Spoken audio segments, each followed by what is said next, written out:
सोचिए, आपका credit score बहुत लो है, बैंक आपको बार बार रिजेक्ट कर देते हैं, लेकिन फिर भी आप एक क्रेडिट कार्ड चाहते हैं जो गारंटीड अप्रूव हो सके।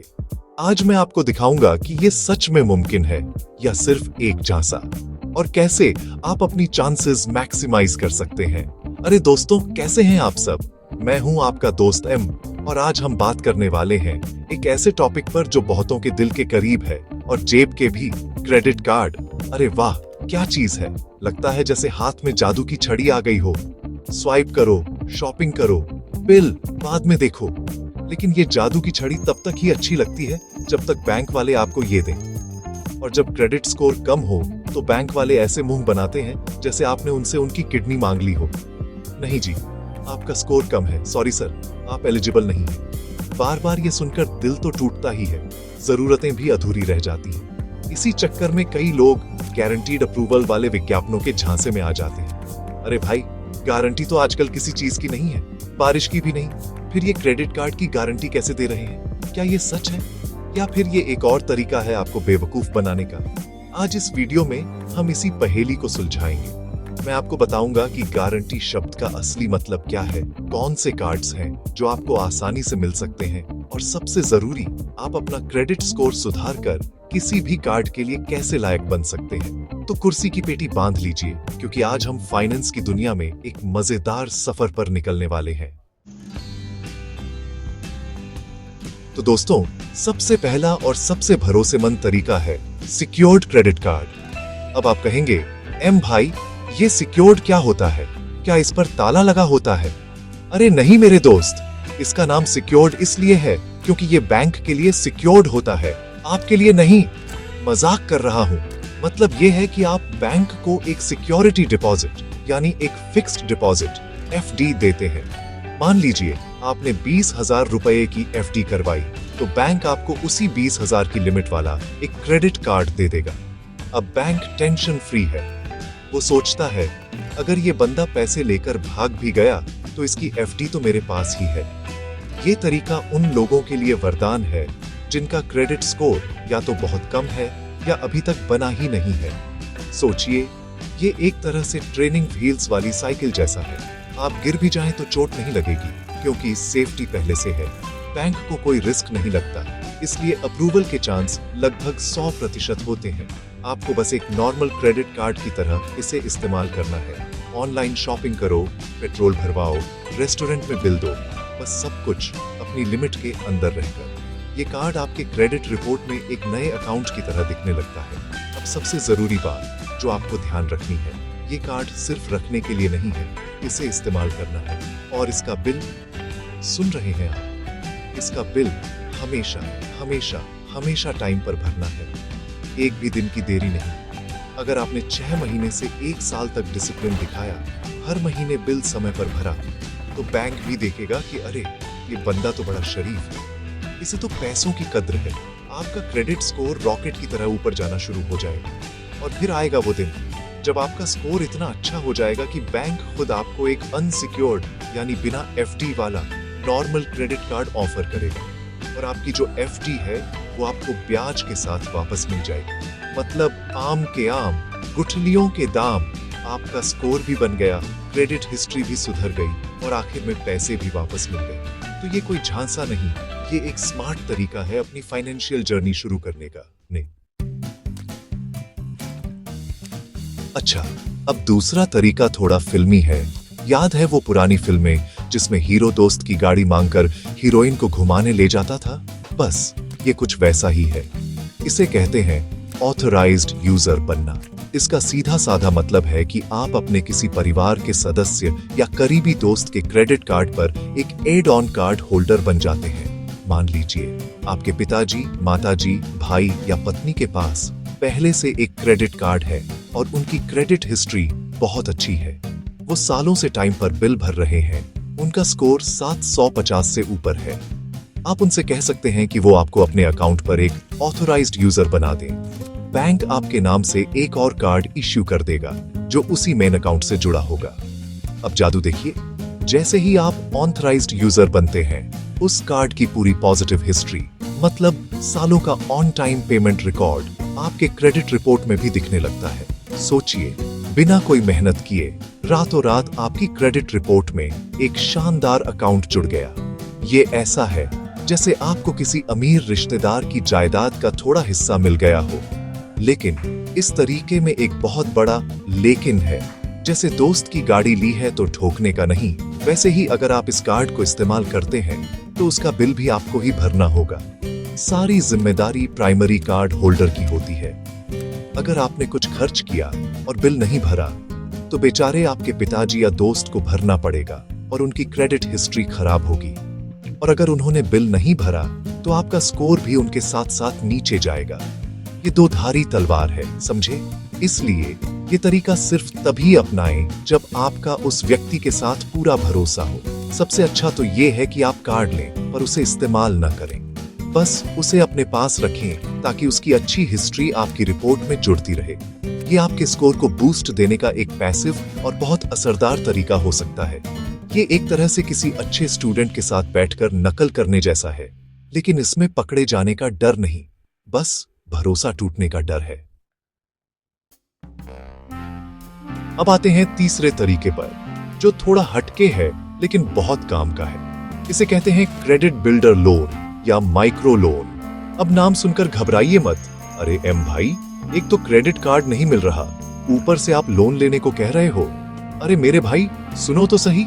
ये नॉर्मल लोन जैसा नहीं है जिसमें आपको पहले पैसा मिलता है और फिर आप ईएमआई भरते हैं। ये उल्टा है। ये एक तरह से जबरदस्ती की सेविंग्स स्कीम है जो आपकी क्रेडिट हिस्ट्री बनाती है। चलिए मैं आपको समझाता हूँ ये काम कैसे करता है। आप बैंक या किसी फिनटेक कंपनी के पास जाते हैं और क्रेडिट बिल्डर लोन के लिए अप्लाई करते हैं। मान लीजिए 5,000 या 10,000 रुपए का। बैंक वो पैसा आपको हाथ में नहीं देता, बल्कि उसे एक लॉक्ड सेविंग्स अकाउंट में रख देता है। अब आपको हर महीने उस लोन की छोटी छोटी ईएमआई, मान लीजिए 500 रुपए, 10 महीनों तक भरनी होती है। आप हर महीने बैंक को 500 रुपए देते हैं और बैंक हर महीने क्रेडिट ब्यूरो को रिपोर्ट करता है कि ये बंदा बहुत अच्छा है, देखो टाइम पर अपनी किश्त भर रहा है। 10 महीने बाद जब आप अपनी सारी किश्तें भर चुके होते हैं तो बैंक वो लॉक्ड अकाउंट खोलता है और पूरे 5,000 रुपए, शायद थोड़े से ब्याज के साथ, आपको दे देता है। अब देखिए हुआ क्या, आपने हर महीने 500 रुपए की सेविंग भी कर ली जो आपको आखिर में वापस मिल गए। और सबसे बड़ी बात, इन 10 महीनों में आपकी क्रेडिट रिपोर्ट पर 10 ऑन टाइम पेमेंट्स का एक शानदार रिकॉर्ड बन गया।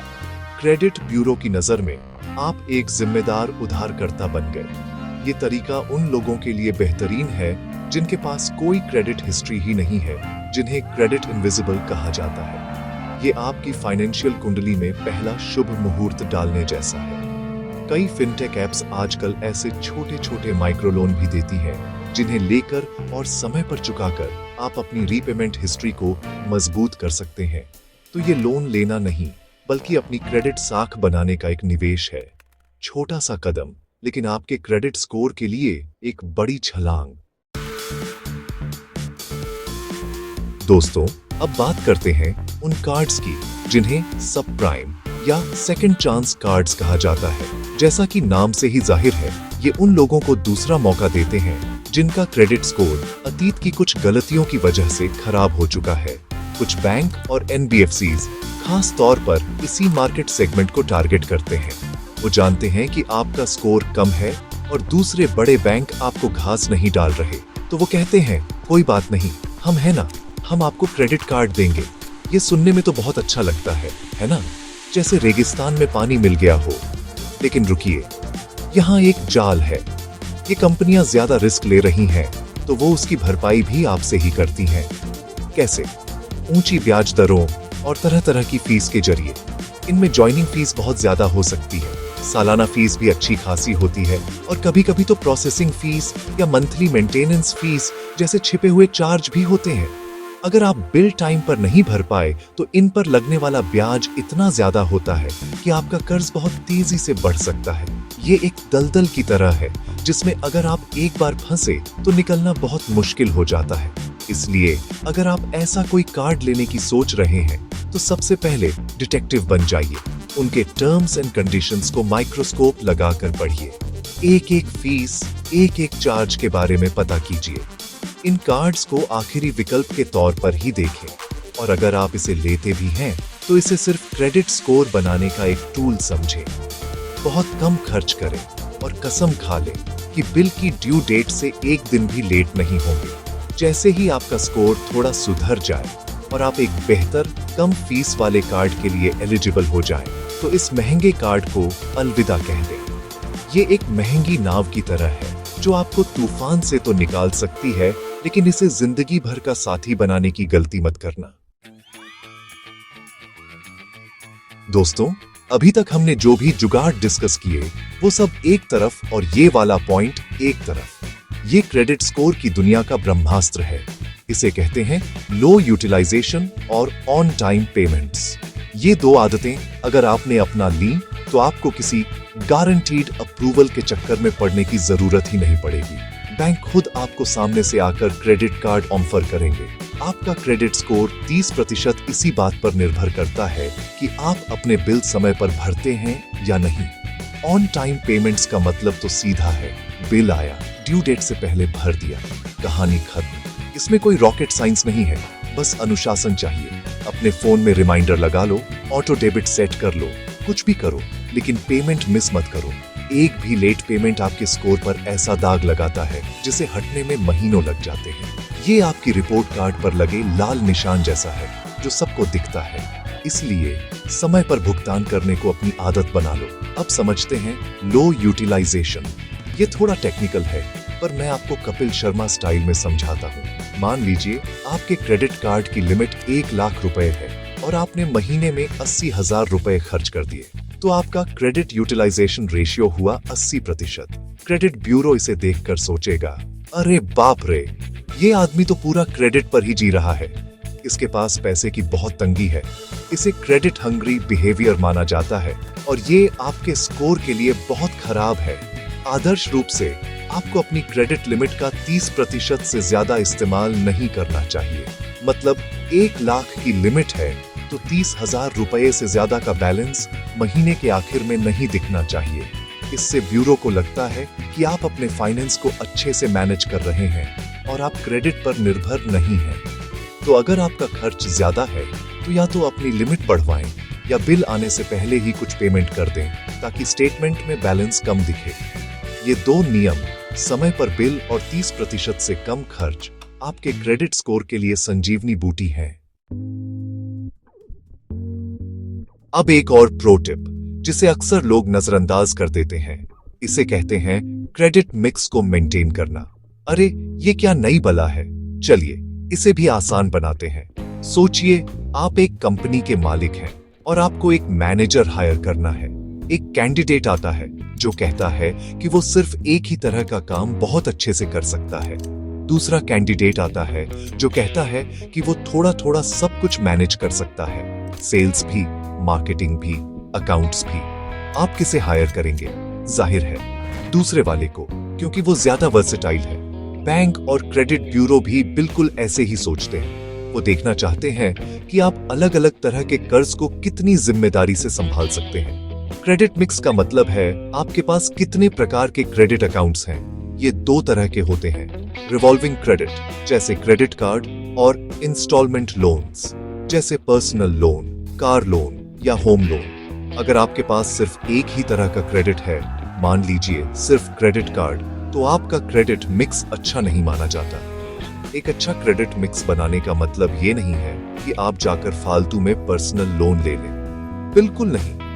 लेकिन अगर आपके पास एक सिक्योर्ड क्रेडिट कार्ड है, जैसा हमने चैप्टर 1 में बात की, और साथ में आपने एक छोटा सा क्रेडिट बिल्डर लोन जैसा चैप्टर 3 में बताया ले रखा है, तो ये एक बेहतरीन कॉम्बिनेशन है। इससे लेंडर्स को सिग्नल जाता है कि आप दोनों तरह के कर्ज, जिसमें आपको लिमिट मिलती है क्रेडिट कार्ड और जिसमें आपको फिक्स्ड ईएमआई देनी होती है लोन, को संभालने में सक्षम है। ये आपके क्रेडिट स्कोर का लगभग 10% हिस्सा होता है। तो जब आप अपनी क्रेडिट जर्नी शुरू कर रहे हैं तो इस बात का ध्यान रखें, एक सिक्योर्ड कार्ड और एक छोटा क्रेडिट बिल्डर लोन, ये दोनों मिलकर आपकी प्रोफाइल को बहुत मजबूत बना सकते हैं। ये आपकी फाइनेंशियल सीवी को और ज्यादा प्रभावशाली बनाता है। ये दिखाने जैसा है कि आप सिर्फ एक ट्रिक पोनी नहीं हैं, बल्कि एक ऑल राउंडर खिलाड़ी हैं। और अब हम आ गए हैं अपनी आखिरी लेकिन सबसे जरूरी सलाह पर। ये एक ऐसी गलती है जो ज्यादातर लोग तब करते हैं जब वो डेस्परेट होते हैं। वो एक साथ कई सारे बैंकों में क्रेडिट कार्ड के लिए अप्लाई कर देते हैं। उन्हें लगता है कहीं ना कहीं से तो अप्रूवल आएगा ही। अरे मेरे भाई, ये कॉलेज एडमिशन नहीं है कि 10 जगह अप्लाई कर दिया तो एक जगह तो हो ही जाएगा। फाइनेंस की दुनिया में ये उल्टा पड़ता है। जब भी आप किसी लोन या क्रेडिट कार्ड के लिए अप्लाई करते हैं तो बैंक आपकी क्रेडिट रिपोर्ट निकालता है। इस प्रोसेस को हार्ड इंक्वायरी कहते हैं। एक दो हार्ड इंक्वायरी से ज्यादा फर्क नहीं पड़ता, लेकिन अगर आप कम समय में, मान लीजिए 1-2 महीने के अंदर ही 5-6 जगह अप्लाई कर देते हैं तो आपकी क्रेडिट रिपोर्ट पर 5-6 हार्ड इंक्वायरी दर्ज हो जाती है। क्रेडिट ब्यूरो इसे कैसे देखता है? वो सोचता है इस आदमी को पैसे की बहुत ज्यादा जरूरत है, ये बहुत डेस्परेट है, जरूर कोई गड़बड़ है। ये क्रेडिट हंग्री बिहेवियर का एक और बड़ा रेड फ्लैग है। हर हार्ड इंक्वायरी आपके क्रेडिट स्कोर को कुछ पॉइंट्स कम कर देती है, और जब आप एक साथ कई इंक्वायरी करते हैं तो आपका स्कोर काफी गिर सकता है। इससे होता क्या है, आपके अप्रूवल के चांस बढ़ने की बजाय और कम हो जाते हैं। ये तो वही बात हुई कि आप गड्ढे में गिरे और बाहर निकलने के लिए उसी जगह और खोदने लगे। तो सही तरीका क्या है? सब्र। सबसे पहले अपनी क्रेडिट रिपोर्ट चेक करें, देखें कि आपका स्कोर क्या है। फिर रिसर्च करें कि उस स्कोर रेंज में कौन से बैंक या कौन से कार्ड्स मिलने के चांस ज्यादा हैं। सिर्फ 1 या 2 जगह अप्लाई करें जहां आपको लगता है कि आपका केस सबसे मजबूत है। अगर रिजेक्ट हो जाता है तो तुरंत दूसरी जगह अप्लाई न करें, रुकें, 3 से 6 महीने का इंतजार करें। इस बीच अपने स्कोर को सुधारने पर काम करें, जैसा हमने पिछले चैप्टर्स में बताया, और फिर दोबारा कोशिश करें। याद रखिए, क्रेडिट बनाने में समय लगता है। ये मैगी नूडल्स नहीं, बल्कि धीरे धीरे पकने वाली बिरयानी है। दोस्तों, अब आपको क्लियर आइडिया मिल गया होगा। गारंटीड अप्रूवल मिथ्स, स्कैम्स और सही तरीका। गारंटीड शब्द अक्सर एक मार्केटिंग गिमिक होता है, लेकिन हाँ, सिक्योर्ड कार्ड्स और सही स्ट्रैटेजी से आप अपने लिए रास्ता बना सकते हैं। असली गारंटी आपके अनुशासन और आपकी आदतों में है। याद रखिए, क्रेडिट कार्ड एक टूल है, कोई जादू की छड़ी नहीं। इसे समझदारी से इस्तेमाल करेंगे तो ये आपका दोस्त है, और लापरवाही की तो सबसे बड़ा दुश्मन बन सकता है। तो अब गेंद आपके पाले में है। मैंने आपको 7 अलग अलग रास्ते दिखाए हैं। कोई एक रास्ता चुनिए और आज से ही उस पर काम करना शुरू कर दीजिए। चाहे वो सिक्योर्ड कार्ड के लिए FD जोड़ने की तैयारी हो या किसी भरोसेमंद फैमिली मेंबर से ऑथराइज्ड यूजर बनने की बात हो। छोटा ही सही, पर पहला कदम आज ही उठाइए। आप कौन सा स्टेप सबसे पहले स्टार्ट कर रहे हो? कमेंट्स में बताना मत भूलना। हम आपके सवालों का जवाब अगले वीडियो में देंगे। और अगर वीडियो हेल्पफुल लगा हो तो एक लाइक जरूर देना, इससे हमारा हौसला बढ़ता है। और चैनल सब्सक्राइब करके बेल आइकन दबाना मत भूलना, ताकि आपको मिलती रहे क्रेडिट स्कोर इंप्रूव करने की नई ट्रिक्स। अपना और अपने क्रेडिट स्कोर का ख्याल रखिए। मिलते हैं अगले वीडियो।